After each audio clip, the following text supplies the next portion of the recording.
महात्मा ज्योतिबा फुले विद्यालयात ॲडव्होकेट अनंतराव देवसरकर यांची जयंती आणि विद्यार्थी प्रवेशोत्सव साजरा. यवतमाळ जिल्हा अखिल कुणबी समाज संस्थेचे आधारवड, माजी आमदार, श्रद्धेय लोकनेते, शिक्षण महर्षी, शेतकऱ्यांचे कैवारी आणि दिलेल्या शब्दाला जागणारे नेते अशी ख्याती प्राप्त असलेले ॲडव्होकेट अनंतरावजी देवसरकर यांची जयंती 1 जुलै रोजी महात्मा ज्योतिबा फुले विद्यालयात समारंभपूर्वक साजरी करण्यात आली.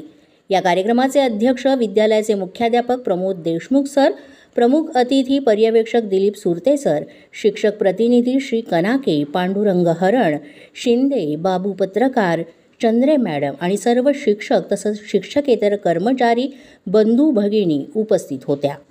या प्रसंगी सुरुवातीला ॲडव्होकेट अनंतराव देवसरकर यांच्या प्रतिमेला पुष्पहार अर्पण करण्यात आला. कार्यक्रमाचे प्रमुख अतिथी सुरते सर यांनी सुद्धा आपले मनोगत यावेळेस व्यक्त केले. या कार्यक्रमाचं आयोजन श्री RD शिंदे सर यांनी केलं. आभार RJ शिंदे सर यांनी मानले. शाळेचा पहिला दिवस असल्यामुळे विद्यार्थ्यांचे स्वागत या प्रसंगी करण्यात आले. मराठी 9 न्यूजसाठी विजय वानखेडे, उमरखेड.